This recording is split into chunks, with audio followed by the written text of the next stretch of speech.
Welcome to the Inspired Evolution. It is such a pleasure to be here today. And today is an absolute honor. So this is your humble host, Amrit, and we're bringing to you the vibes and the wisdom from Ajit Nawalkha. Ajit, welcome, brother. Hey, thank you for having me, man. Excited to be here. It is, oh man, to receive your gratitude is next level. I am supremely grateful to have this time from you. And for those that are listening in, there is no bio that could really do Ajit justice. Just to sort of drop this on you, like one heavyweight dumbbell at a time. Co-founder of Mindvalley, co-founder of Evercoach, Zentrepreneur, Blink-Webinars. There is so much in the space of personal development and the online platform that Ajit is doing. These are all monumental in their own right, whether it's Evercoach, whether it's Mindvalley, whether it's, even the background stuff with Blink-Webinars, Zentrepreneur. These are all amazing ventures. And to have you here today and to share your wisdom with us is a real privilege and an honor. So thank you so much for that. Thank you. I'm excited to be here and excited to see where this goes. So I really want to start on a real serious note. So you've married Neetha 7 times, or is it 8 times? 8 now. 8 now. Yeah. We did get married 8 times in the same year. Yeah. Because why do it once, right? So commitment is definitely not your thing, by the sounds. Say what? Commitment is definitely not your thing. Well, commitment is my thing. It's just because we wanted to play and we kind of wanted to see what is marriage, or like both of us at a stage of our lives, even today, marriage we see not as a social, most of the people get married because like a social thing that you need to kind of do it for society. And both of us were with partners before, and we kind of were jaded a little bit by the understanding of marriage as a word. So we said, well, if it is about society, we don't want to do it. But if it's about us, how would we do it? Yeah. And so that's why we got married at times in the scope of the same year, different parts of the world, because our friends live at different places. So for us, it was more about celebration than about getting married, per se. So yeah, get married with the same goal 8 times last year. Yeah. Nice. Yeah. I absolutely love that. And for me, it's interesting because it's a small thing, right? But I think our personality permeates everything that we do, right? So what I'm really, what that really shows me is that you do things your own way. You're really, the rules of society and perhaps, getting married this way or getting married that way, getting married just once or getting married 8 times to the one girl, it's very definitely, you've found your own way with things. And, that for me is really inspirational. And obviously the wedding, we'll see about that if I get married as many times as you do, but also in just creating, just a life on your own terms fundamentally. You've gone away, and I know I'm really excited to share your story with everyone. Obviously, I've had a bit of exposure to you, you being a mentor of mine, but sharing that with other people, I think it'd be really valuable because you obviously now are co-founder of Mindvalley, Evercoach. I keep repeating all this just so people get the gravity of how far you've come. But I know it started in a share house in India. You lived with all your family in one place, and can you describe that journey to us a little bit so we can get a little bit of a background in terms of what you're doing?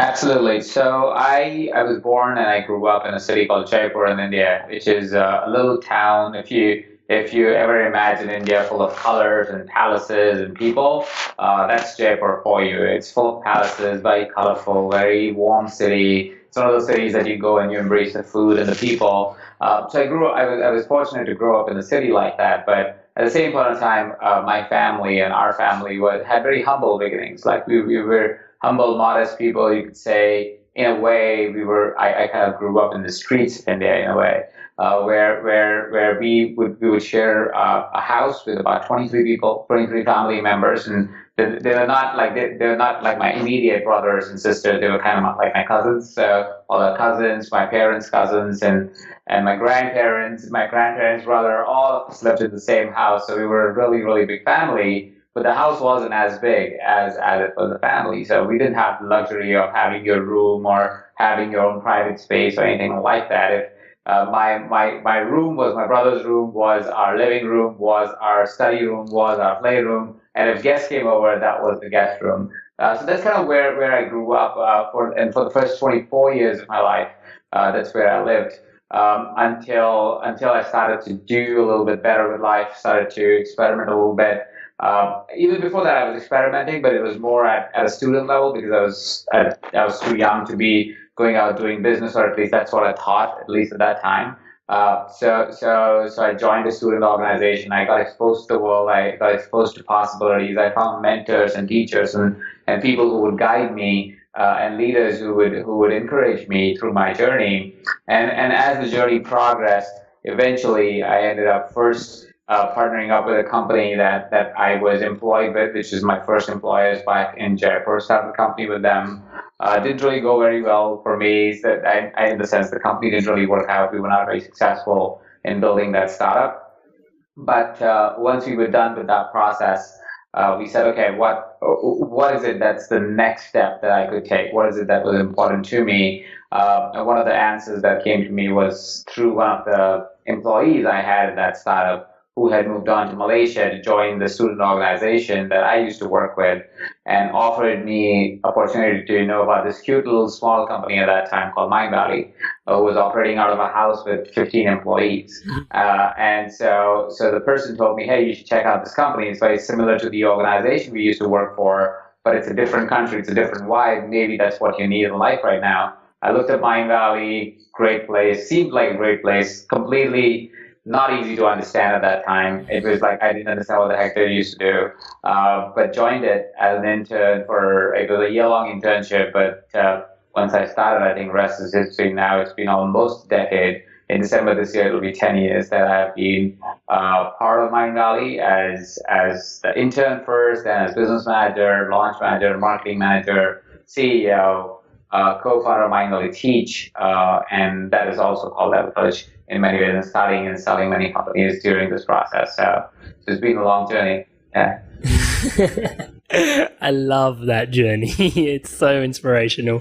So you said the company you worked for previously, was that a personal development space as well, or is it? No, it was a newspaper in India. It was actually a media house, but their biggest division was newspapers, and I used to be their media seller in a way, but multimedia seller. So yep. I would go to different cities and sell advertising space along with other media channels that the company owned. Sure.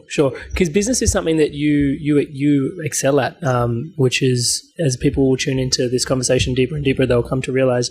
But was personal development and Mindvalley something that attracted you to Mindvalley, or was it the grassrootsness of it and just no, I didn't even know what personal development was when I joined Mindvalley. I had no idea. I had no expectation in context of personal development, or I had never read a book. Like I never read a personal development book when I joined Mindvalley. What I was curious about was business, and I was curious about what I knew for sure was the future was in the web. And India was very, very immature at that time. Now it's developed a lot in the past 3-4 years. But at that time, there was nothing really that was happening in India. Nobody was really figuring out how to get internet to work. The internet speeds were really slow. But I knew that this is going to be the future of whatever that is that holds us for in the future, whatever happens in the future. So that was one thing that I did know for sure. And that's where I got attracted to Mindvalley, because Mindvalley was doing something that I did not understand, but they were doing it well, is why the business was working for them, is why I got excited to join Mindvalley. And okay, so it wasn't the personal development that drew you in, but at one point you've stepped out already from the general consensus of, the formal education of whatever it is to grow up in an Indian culture, right? So like you're either going to be an engineer or a doctor or a lawyer, or you're going to serve society in some way. You obviously seem very well educated. Why are we focusing on our own passions? Why are we believing in ourselves? Why is it that you see the web as an opportunity and you're comfortable enough to take that step? It's a good question. I have never really tried to answer that question before, so I'm going to make an attempt.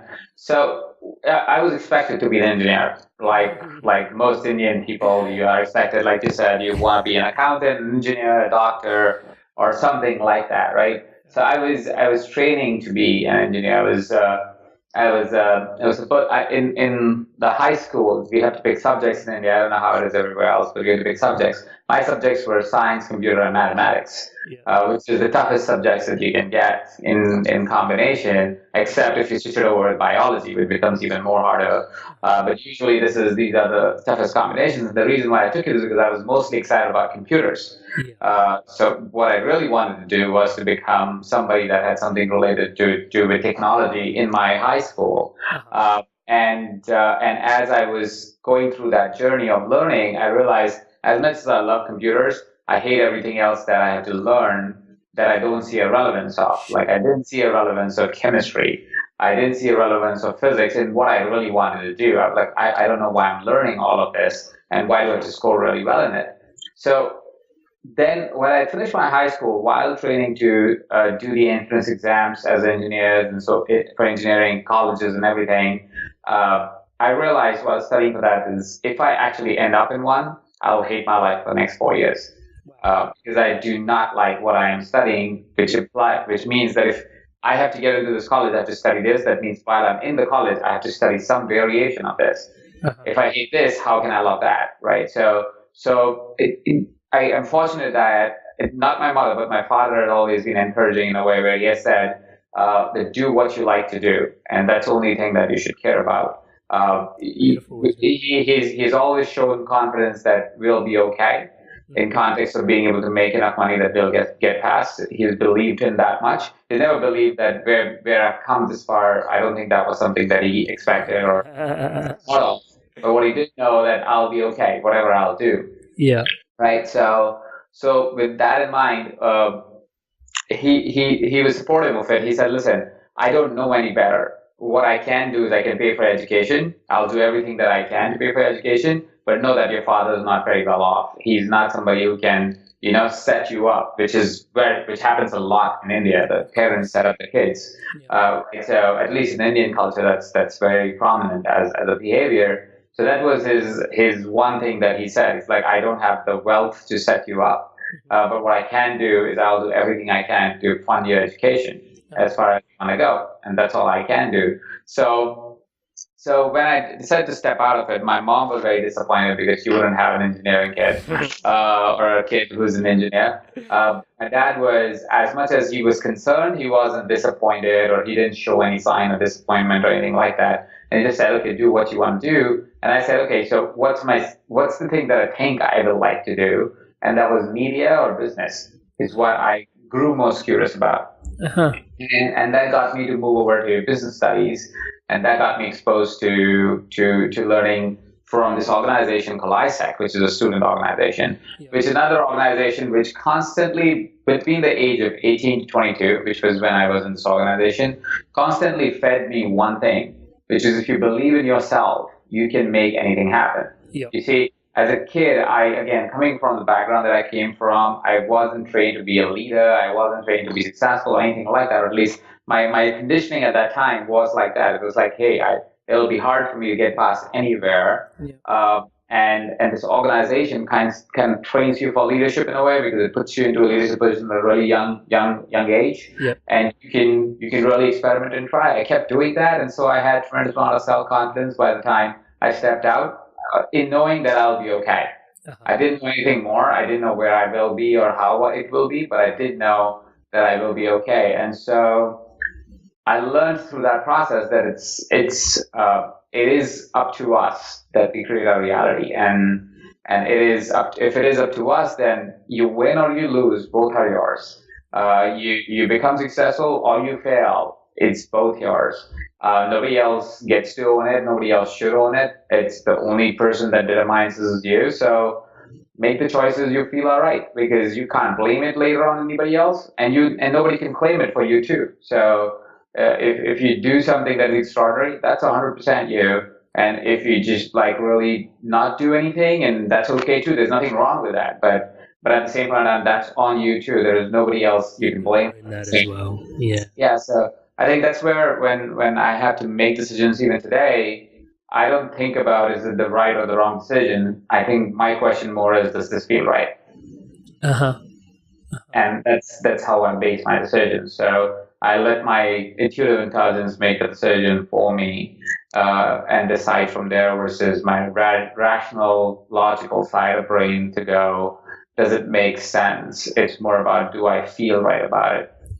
See, there's so much in that story that I want to touch on, but where you've just left off is so exciting for me, because you started off I guess setting up excelling the business of Mindvalley, business to the point where there was things that you wanted to see Mindvalley do, and you went and set them up on the side as a business, where some people struggle to even set up one business.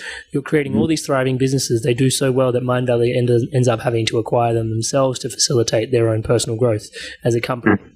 So, when you're that invested in business and you're that involved in something that seems so rational, seems so mental, to hear you share that you're making decisions based on intuition, and that intuitive intelligence, can we talk a little bit about that? Where does that come from? Well, intuitive intelligence is actually a chapter that I wrote in the new book that's coming out in December. It's called Live Big, and I wrote that chapter specifically because I feel intuition as a word is so confusing in some ways, because intuition seems like that one day you should just get an insight, like it's just come to you. It's a mystical thing, right? And it's so hard to have that mystical thing repeat itself, and B, even make sense to somebody who's in the real world going, hey, what does that even mean, right? What does intuition even mean? And that's why I use the word intuitive intelligence, because it is what I feel, at least my intuition. It's not just intuition where I wake up one day and I go, all right, this is what I should do, or this is what the world should do. I think it's informed. It's informed by the amount of knowledge, experience, data that I'm collecting from the world. It's informed by the books that I read. It's informed by the conversations we have. It's informed in many different ways. So it's intuition, but it's not that it's a stroke of genius. It's a stroke of genius because of the amount of data that your brain has processed, and finally it connected the dots when your brain was slowing down and had the space to connect the dots. Does that make sense a little bit more? Totally. Yeah. So for example, please. For example, like you're big into meditation, you've been practicing it for so long, and so on and so forth. You're great at it. You teach it really well too. Now, here's the thing. When you collect a lot of data, somebody like you can probably connect the dots very, very easily. And when you train other people, they can connect the dots very easily, right? When you take them through a meditative process, what happens is all this data that is constantly getting fed to us, like it's like you don't even know, you're just collecting data all the time. You're overhearing conversation, you're listening, you're reading, you're doing all this, right? You're collecting all this data, and when you slow down your mind and take it to the alpha level, or if you can go to deltas and thetas, that's great. But even if at the alpha level, what happens is your brain finally gets the space and time and the frequency to be able to take all that data that was connected and connect it to an insight. And that insight is what I call intuitive intelligence. It's not intuition alone, because it doesn't happen if you're not collecting any data. If you're sitting on Himalaya and just sitting all by yourself without having any connection to the world or prior connection to the world, you won't have intuitive intelligence. Those experiences to inform your decision making. Yeah. There's no information for you to be able to make that decision. And so that's what I mean by intuitive intelligence. That's what I mean by intuition. Yeah, there's something that's coming through for me as you're sharing this, is like there's this level of trust in that your journey has guided you to the point where you're at now, and all the little signs and symbols and signatures along the way have helped you get to where you are now, so that you can make the decision, and that's allowing you to sort of trust in everything that's brought you to that point. Yeah, and more data that you collect, so you keep feeding that data to you and trust that your brain will actually process it all. And it will, yeah. I do want to talk about 40 years of Zen, and I feel like that was coming up with the alpha waves, but I do want to ask, the space where you got mentors and teachers, was that ISAC? Was that the first place that you were exposed to mentors? My first teacher happened at my high school. She was the vice principal of the school. I was presenting one of the assemblies, like the morning prayer and all that type of stuff. Yeah. I was presenting the morning news one of the days, and she stepped back behind, because we were standing behind, she was standing in front of us. And she stepped back and told me that was really good. And that was the first insight of external motivation, external recognition that I had, because she kept telling me that once or twice more, and one time even telling me that I could actually, if I took that skill of being able to present with confidence and with ease is a possibility that I can even become a news anchor, which was nowhere in my radar at that time. But that got me curious about media, which would eventually lead to my career that is today, because it's all media that we're doing today. But that was the first person she was a mentor, because post school, she would actually help me really be able to process my early fears when I was deciding to not do engineering, when I was deciding to join a very obscure organization like ISEC and be in this really different group of very, very well-off, wealthy people, while I was completely broke myself, right? While I was doing part-time jobs, and these people were so wealthy, to be able to maintain my confidence, my calm, my understanding of the world, she was pivotal in those times. And then in ISEC, I found a lot of leaders and mentors supporting that journey. And then again, that kept happening. Like at different stages of life, different people came. Initially, they were generous enough that nobody asked me to pay them anything, because I wouldn't have been able to afford it. I was at that stage of my journey. But eventually, I've had the good fortune to be able to have some of the best people train me on many different various things, like including 40 years of Zen, which I've been grateful for. So it started as teachers, like really teachers in schools, and went on to become leaders and mentors that I would find in different organizations that I would associate myself with. I think it'd be valuable to ask the question that, so when you can't afford to get mentorship, you still find mentorship and teaching. Is it a matter of you finding the pearls of wisdom in everything that's coming to you? Or is it, do you think, the fact that you're so focused on something that you're passionate on, that people naturally are drawn to that to support you with your passions? Well, firstly, of course, when you are curious about something, you tend to look for that knowledge, right? If you are looking to find a solution, usually the solution will just come to you, because any book you pick up and read, or any program you go through, any seminar you attend, if you're curiously looking for an answer, that answer will come to you faster, because answers are everywhere. Our brain has the ability to process all of that, right? So firstly, that does happen. Just because you're looking, you will find the answers. But at the same point of time, because you're looking, you also seek out certain people. And that might be sometimes a little bit scary, fearful, because a lot of times these people are seemingly ahead of you in the journey, seemingly you're not interested. But what I found is people are inherently good, and they do want to help. And usually when it feels like that they don't want to help is because they are actually themselves needing help. So a lot of times you would see that people who are further in the journey, and you would think, oh, that person was so rude to me. But that person is rude to you mostly because they are hurting because of something else. They just don't know, or they have not expressed that to you. Or they are sometimes themselves feeling underconfident, not good enough, not worthy enough, is why they're reflecting it back in their interactions. Or they are trying to prove it to themselves that they're worthy of that conversation, is why they're reflecting and projecting it on you. But it has nothing to do with you. Most people want to actually do good. Most people actually want to be able to help. It's them themselves getting in their own way, and they have to just process that. And sometimes we take it as if that they are not wanting to help.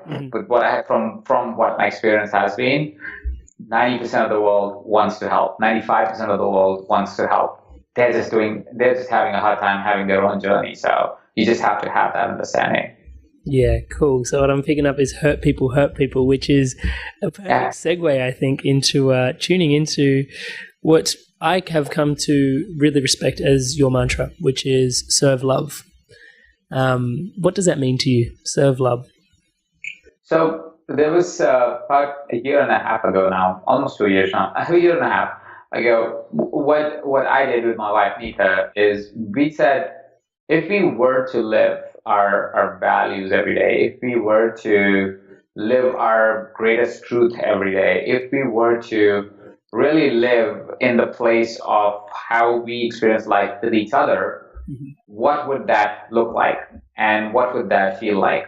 And because of that, we said, okay, let's work through. So we had a whole exercise where we came up with our own exercises where we said, okay, what does that mean? What does that mean? What does that mean? And how does it look like? And it boiled down to 2 words, which is serve and love. And the reason and the understanding of these was that firstly, both of us as human beings are blessed, where we feel that that we get tremendous joy if we can help somebody, if we can be of service to somebody. And it's not because of any grandeur, it's mostly because we just feel so fulfilled when somebody else seems to get a result, go further in their journey, find joy because of whatever we did. So when we say serve, it doesn't always mean teach somebody or coach somebody. Serve sometimes simply means buy a meal for somebody, have a good time, organize a party. It could be anything. And that's what we do, and that's what we like to do because it gives us tremendous amounts of fulfillment, tremendous amount of joy when we are able to be of service to somebody else. And then we said, so that's one thing that definitely puts us both in a place of fulfillment or a space of fulfillment. So we said that's one thing that we always want to be able to remind ourselves in our journey, that we always want to come from a place of service. And second word that came for us was love, because we feel that we find the second way we find fulfillment and joy and contribution is when we are able to express our love to others, and we are able to feel love from each other as partners, but also from the world.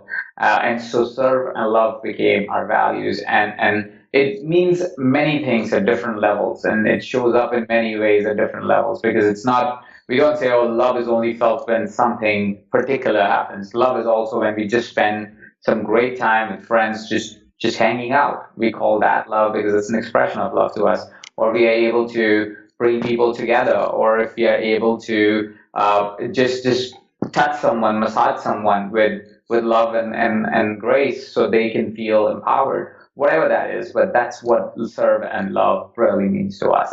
It's two words that bring us back to our element, that makes us very fulfilled, joyous, and happy. I love that, and they brought me to you as well. So, so careful what you wish for. I'm excited that you're in our life, Amrit. Yeah, he's saying that because he's being recorded. Is that really true? We know we are excited even when it's not recorded. You know that already. Super grateful for your love and support, brother. It means the world to me. So I was just going to touch on that because there's some personal development in there for sure, which is values, right? And getting clear on your values and just the power that comes from clarity. Because obviously, let's unpack this a little bit. You've got your own values, but guiding people to finding themselves and their processes, is something that you've worked on for quite some time. With being a coach now. Just before we step into values, actually, I want to understand how you went from being passionate about computers and business to then supporting people, and maybe then, people and finding their values and certain personal development techniques coming their way. Obviously serve love, we've touched on that, but there's that little link that's missing in there in your story there. So, if you look at it, like I said, all my life from the neighborhood in Jaipur to coming as far as where I've come, one of the biggest reasons why that happened is because coaches and teachers and educators came into my life when they came into my life. And they were able to show me the light that I couldn't have seen without anybody's help at that time and even today.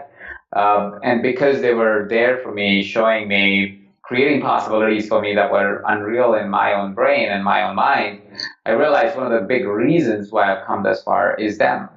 So when technology and business is there, but they are there to support the humankind in a way, right? I mean, we do business so we can move humanity forward in some way. All technological advances are not made just for the heck of it. They are made to move humanity forward, or at least that's the intent, or should be the intent. Sometimes they're bad technology too, but the intent usually should be that, hey, can we make humanity a little bit better? Can we move as human race a little further in the journey? Can we have better experiences, more fulfilled experiences? So as much as, yes, I was always interested in technology and business, they are all related to humanity. And one of the things that I can do for humanity, given my experience and knowing my own story, is that if I can further the journey by being that guiding light, that person that people were for me, and that's what drove me to become a coach, become a consultant, become an educator, become somebody who enables other people to be able to do the same. Because I know if we can do that, we can change the world. Yeah, amazing. And there's something that I've noticed in my journey at the moment, especially where I'm at.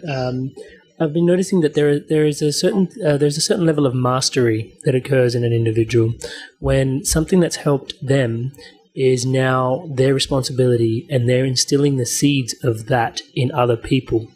Like in this example, it's pretty obvious, but there's also an easy example that comes to mind is music. So, like someone is an amazing musician, and they've been an amazing musician for, let's say, 30, 40 years. And then all of a sudden it's like, okay, I've mastered this, but now my mastery is in creating other masters.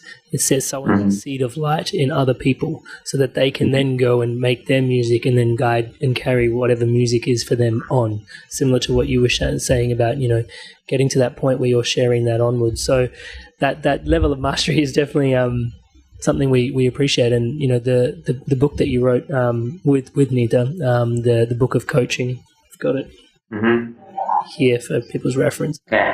Amazing little book of content. Thank you. Very straightforward, and remember the key thing that me and my partner, when we first read it and we looked at each other, the first thing we said was like, that was really easy to read. It was deep, but it was like really easy to read, and it was, and even in that, the value of service was really ever evident. You didn't want to make it out of reach for anyone. It was like, this is for you. It's here to serve. And the book, obviously, for those, please do pick it up. It talks about yourself, talks about your methodology, and then talks about your business, all about becoming a coach. And even if you don't want to become a coach, just the chapter on you and just working on yourself is amazing. It's really insightful. So let's can I ask you, how does your methodology evolve over time? Because you're like, I guess I'm opening up the space for something that I really wanted to talk about, which is perpetual growth and eternal learning and being the forever student. What is someone like yourself doing at the moment? I know there's probably a good space to touch on 40 years of Zen. But also, like, how do you continually stay inspired to learn and grow and so on? So it comes from the same philosophy, like you said. I mean, as human beings, there's never, if as a teacher you say, I have already learned everything, you're probably not going to be a good teacher, because as human beings, we constantly need to relearn sometimes what we have learned and revisit what we think we know, because we not only technologically are advancing as human race, spiritually are advancing as human race, physically are advancing as human race. Our brains are becoming more powerful, our bodies are becoming more powerful, our understanding of the world is becoming more powerful. And that means that as a teacher, as an educator, you need to constantly go back and go, okay, what do I know and do I really know it? And you got to constantly experiment and learn and enhance the practice that you're involved with. Now, I personally make it a point that I'm always learning in context of, if nothing else, through books. If there is no opportunity to go to physical events, or there's no opportunity to go and attend seminars and get programs, if I don't have that space in life, I create the no extra time kind of concept where you're listening to a book while you're walking to the office, or you're listening to a book while you're cooking a meal, or whatever that is. But I'm constantly feeding my brain to insights and intelligence, because that allows us to be a better version of ourselves on perpetuity. And it's critical that as human beings we do that, because it allows us to be able to always be interested in what's happening further. You see, if life becomes just another day, it becomes a chore, it becomes boring, it is as good as hell. Is as worse as hell, not as good as hell, but as bad as hell. It's as bad as a life that is not fully lived. Because what's happening when your life becomes stagnant? What happens when your life becomes just the same routine every day? And unfortunately, that happens with a lot of people and a lot of lives. But when that happens, you have basically said that I had that much potential, but I'm going to settle for whatever that is that's comfortable, whatever that is that is limited. And yes, you go through your life, and you know how there was this nurse that did a research and looked at the greatest regrets that people would have on their deathbed, and often And often one of those regrets is something to the tune of only if I would have traveled more, only if I would have loved more, only if I would have cared more, only if I had grown more.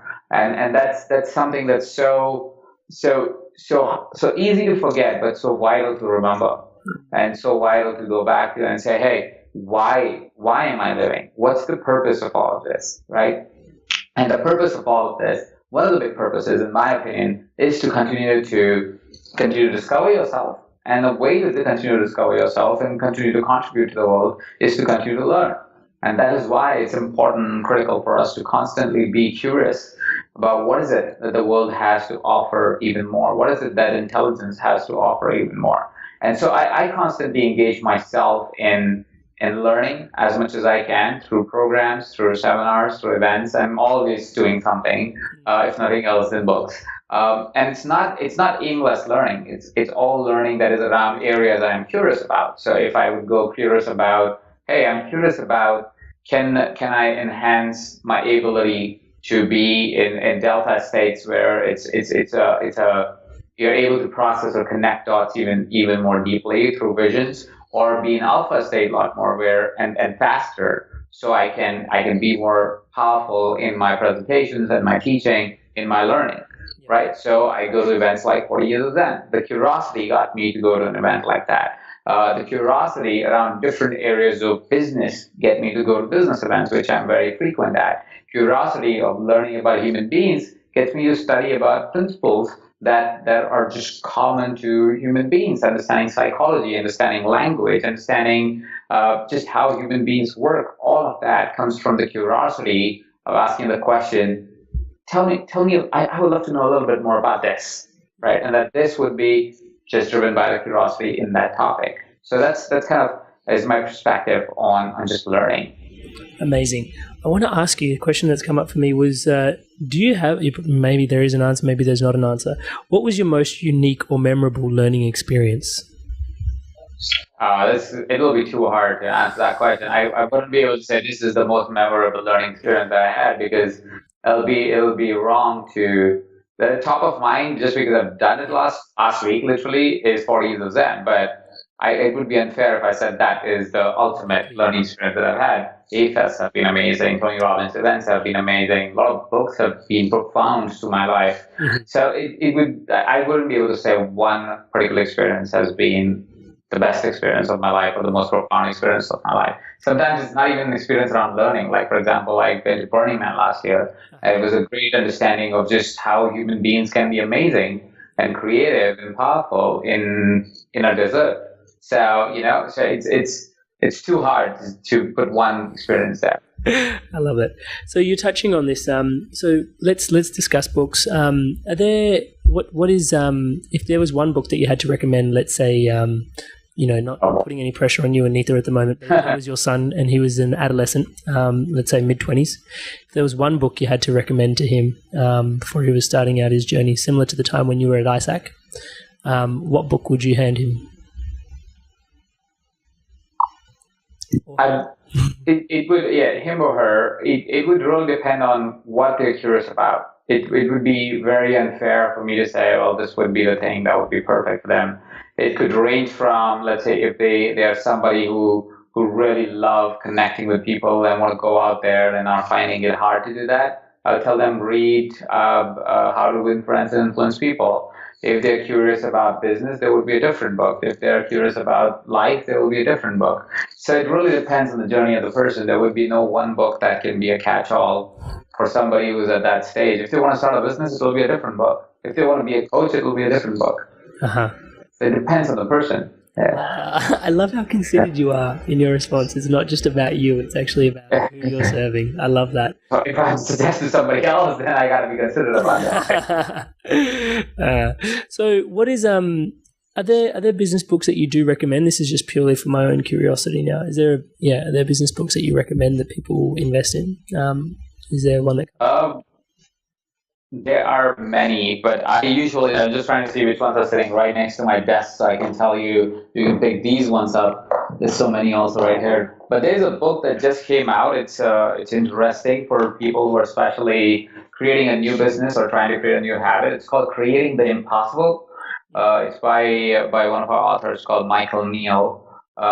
It's a great book. It gives you a 90-day game plan for you to be able to execute on, and it gives you like daily strategies, but from very different perspectives. So that would be a good one to pick up.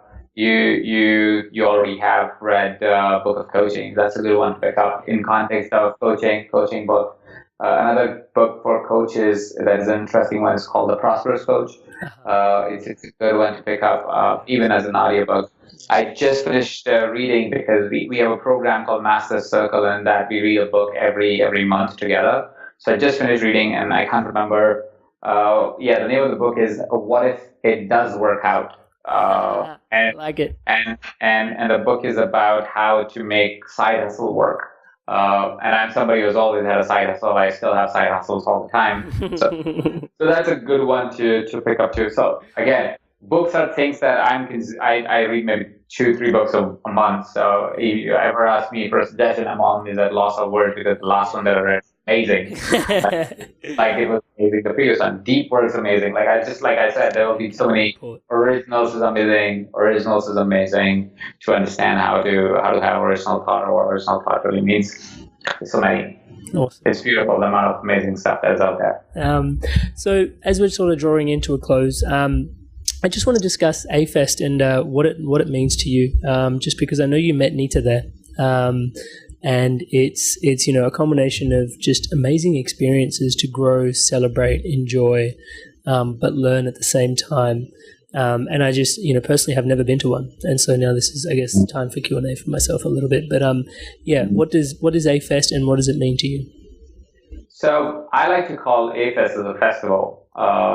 But a festival of life, not like just a party festival, but a festival of life, because I see it as a celebration. Because think about, it's almost where you have 400 amazing human beings coming together from different parts of the world, which makes it even more interesting, because you will hear different accents, different cultures, different understandings of things, coming together for about 4.5 days and experiencing the craziest things from talks and workshops that will blow your mind, and that will change the perspective and will challenge the perspective, not change the perspective of how you look at the world and how you look at different areas of life. And then once you have had that breakthrough and completely your brain is on a hyperdrive thinking about it, you will end up in conversations with human beings who are also experiencing that breakthrough, that change, but also come from different parts of the world, different cultural backgrounds, and hence add to the breakthrough that you just had, or that insight that you're just having, and making your insight even grander. And then what will happen is you will end up at a party where you would see that as you're processing that insight, all of a sudden the world is completely different. You're experiencing the local culture, the local food, the local charm, things that look like it's out of the world sometimes, because they're crazy decors, crazy rituals that are local to that place. They're all local to the reality where it's being held. And so your mind is getting an overload of experience.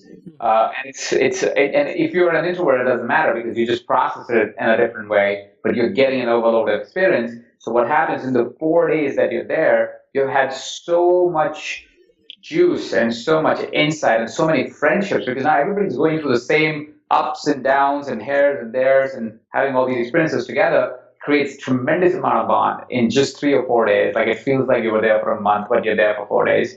And then at the end of it all, it creates tremendous amount of friendships and bonds. And when you go back, you have friends that you brought back, but you also brought tremendous amount of insight and change for your life. So that's kind of what A-Fest is. And that's why I call it a festival, because there's nothing really that can explain the experience.